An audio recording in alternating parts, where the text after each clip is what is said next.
Now, if you believe in a thing called love, this next item could be for you. The catsuit-clad rockers, The Darkness, are back on tour ahead of their 8th studio album, Dreams on Toast.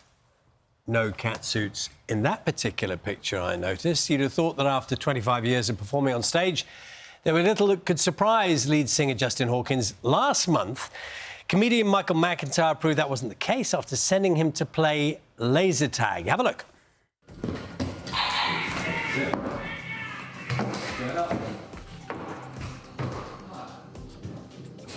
Level 1 completed. Slide block.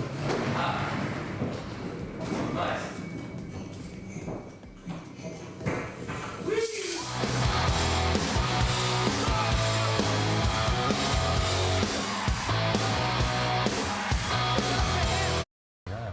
Justin Hawkins and Rufus Taylor join us now. Good morning to you. Morning. That came as a surprise, did it, when you came down the pole? When I came down the pole? Oh, yeah. I do slide down a lot of poles, and then, to my dismay, horror and shock, I was startled. Can you they were all there. The first bit of that sentence, you do slide down a lot of poles. I do, What's yeah, that about? Well, mostly because of the questing that I do. I'm a laser quest enthusiast, as some of you might already realise, yeah.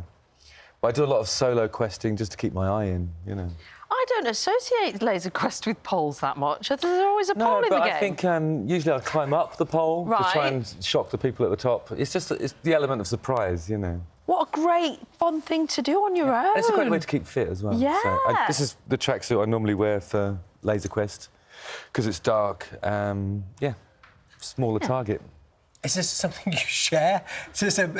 No, he's a solo quester. He doesn't allow any friends or colleagues. It's a very personal thing for me. It's part of my personal journey. Can I just make the point that here we are. It feels very tranquil right here, right now, doesn't it? It's on BBC Breakfast. It's all very calm. It's very early. It is early. The contrast between this and your performance on stage could not be greater, could it? You could describe it as the calm before the slightly less calm. It is like that. It is so high octane what you do on stage. Is it, as the years go by, I'm being delicate here? What years?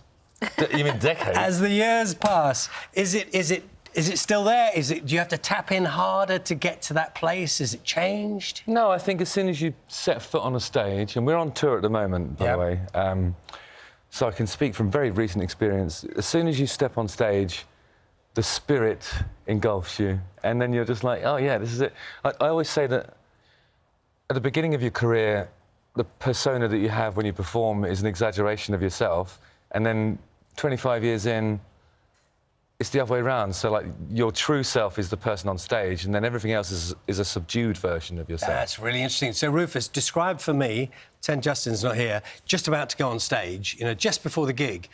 Is he like this, or is he turned in? Is he become the sort of character almost we see on stage? In the wings, just before. He's this guy, but yeah, once the adrenaline kicks in, we start having a little. He'll be doing his vocal warm-ups and stuff, and then we'll have a little huddle, and we'll give a rousing speech to each other, and then. I often misread those situations and try and kiss Rufus on the mouth because he's so beautiful.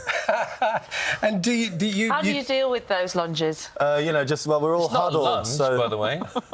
It's a gentle lean-in. OK. With my eyes closed and my mouth open. I imagine the tongue in a corner. That's more enough of that. I imagine your warm-up noise must be quite spectacular in itself. No, actually, you know, to be honest, a few years ago I had a polyp on my vocal cords, and then I went to the Zurich Opera House and they taught me how to warm up properly like opera singers do. And it's actually quite a calm kind of 20 minutes of just gargling and muttering and mumbling. It sounds like I'm basically just sort of talking to myself. Are we able to hear any of that, or is that not? No, it's a very private process, really. But I do have a Patreon where I share some of my secrets, but we probably won't do a link to that.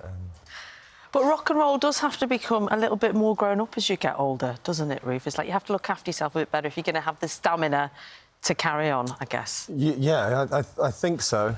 But then again, I do know people in their 80s who would disagree with that. But yes, you're right. I'm just looking at both of your complexions and teeth. You just look very wholesome. Well, yeah, we've been touring for quite a long time now, so I think you do get into a routine of looking after yourself a little bit. I only better. mention it, Rufus, because it feels rather relevant given what you just said, because your dad is a drummer. Yeah. People might know him. Yeah. Is it Roger Taylor, of course. So you've seen people who can have incredibly long careers in rock and roll. You've seen it firsthand. Absolutely, yeah. And, yeah, and they're still going, so, you know. Who is at your gigs? Because I've booked some gigs from my favourite 90s bands coming up over the summer, and I'm wondering whether it's like I'm going to go and see Morrissey, and I think, is it all going to be people my age, or are there going to be 20-year-olds who are going to be there? That's a good Do you question. have a really good mix Yeah, of we do, ages? we do. Honestly, from the beginning of our career, we've always had, like, several generations of people who were into that kind of, you know, the unfashionable rock that we were, you know, people thought we were doing. And then their children, and now their grandchildren, and there's always been, like, a huge, diverse age range. That's really nice to have that mix. Yeah, it's lovely, yeah. Is it true there's a picture of you in space? That is true. That's a really good bit of research, actually. Yeah. Explain. Somewhere in space. My great-uncle Fred, who we don't often speak of, he was the musical one. He taught the keyboard player from Boney M. OK. Not the Boney M, but one of the many touring incarnations of Boney M. He taught the young keyboord player that took over. Anyway, it doesn't matter about that. He was a photographer. Anyway, the picture- He took a photo of me. I was putting I had a hose pipe, and I was filling up a Wellington boot that my brother was wearing. What age? I think I was probably 5 or 6 or something like that. And then they put it on a disc and sent it up into space. Was your brother in the Wellington boot?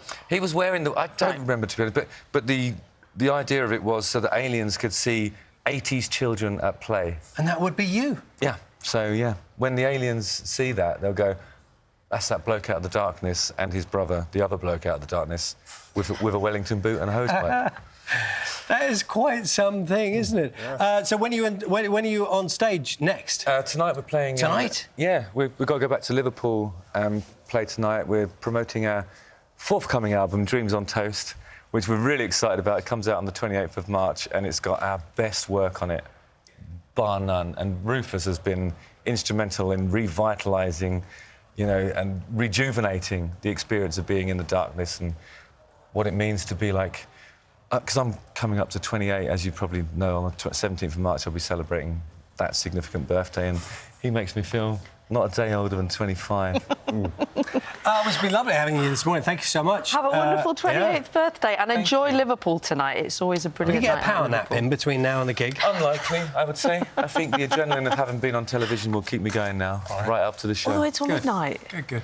Enjoy. Glad to be of service. Yeah, thanks for having us. We've got the headlines coming up for you in just a moment.